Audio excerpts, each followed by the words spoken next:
Hello বন্ধুরা, কেমন আছো? আশা করি সবাই ভালো আছো। তো চলো আজকে তোমাদেরকে একটা জিনিস দেখাই। এই যে এটা দেখতে পাচ্ছ, এটা একটা মাঠের মাঝে আর কি ভৈরব ঠাকুরের স্থান আর কি। ওটা হচ্ছে ওই দিকটা হচ্ছে ধাদকা, ওটা হচ্ছে এমকুন্দি, আর ওই যে খেড়োসলের যে কেবিএম ভাটা আছে, ওই যে ভাটার চিমনি দেখা যাচ্ছে। আর এই দিকটা হচ্ছে মাকুড়গ্রাম, তার মাঝে এই জায়গায় কিন্তু এটা অবস্থিত। আর এর পাশাপাশি কিন্তু আমাদেরও অনেক জমি টমি আছে। এই জায়গায় প্রতি বছর একটা করে পুজো দেওয়া হয়।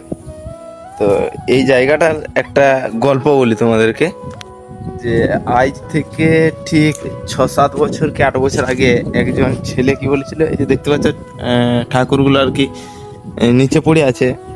তো আজ থেকে ঠিক 6-7 বছর আগে একটা ছেলে বলেছিল যে আমি ডাব্লিউ চাকরি পেলে আর কি ওই জায়গাটা ভালো করে স্নান করে আর কি বাঁধানো হবে, তাহলে আর কি মানুষজন বসতে পাবে আর ঠাকুরগুলো উপরে থাকবে।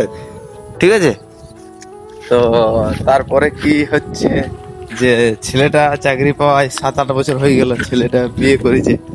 বিয়ে করার পরে এখন সে সুন্দর সংসার গুছাচ্ছে, দোতলা বাড়িও করেছে। মানে বাড়িটা অবশ্য নিজের টাকায় নয়, বাবার টাকায়, বাবার ব্যবসার টাকায়। তারপরে হচ্ছে কি, ছেলেটা আবার শুনছি নাকি পুয়া বাগানে জায়গা কিনেছে, যে ওইখানে যায় ঘর করবে। আর দেখো, মানত করা ঠিক জায়গাটায় এখনো পর্যন্ত হয়তো কত খরচা হোক, 5,000, 7,000, 10,000 টাকা খরচা হোক, 10,000 টাকা খরচা করতে ভয় পাচ্ছে এখনো পর্যন্ত একবারও। মানে তখনই যে বলেছিল আর কি যে করব, তারপর থেকে আর কোনো নাম চিনতে নাই। ঠিক আছে, মানুষ এইরকমই হয়।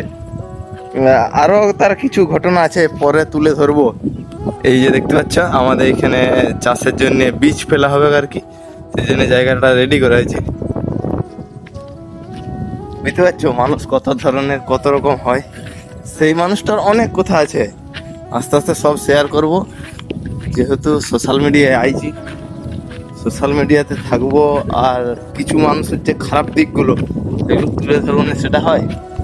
এই যে এটা আমাদের জমি, ওই যে আল দেখা যাচ্ছে ওইখান পর্যন্ত, এই একটা, আর এর ঠিক ওপরে এই যে এই একটা, পরপর দুটো আছে।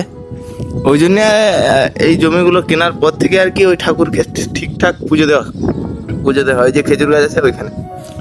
আর জমি আছে আমাদের, ওই যে একটা পিলার দেখা যাচ্ছে, ওই যে ওই পিলারটা যে সাত ঢালা আছে, ওই পিলারটার কাছে একটা আছে, বাকি আর ওই ধারে আছে। ওই জন্য আর কি টুকটাক মানা ঠাকুরকে।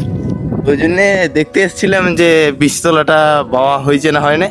তো সেই জন্য আর কি দেখে গেলাম জায়গাটা, আর ঠিক ওই কথাটাই মনে পড়লো, ওই জায়গাটার কথাটা, যে চাকরি পেলে বাঁধিয়ে দেবো, সে এখন অন্য জায়গায় শিফট হওয়ার কথা ভাবছে।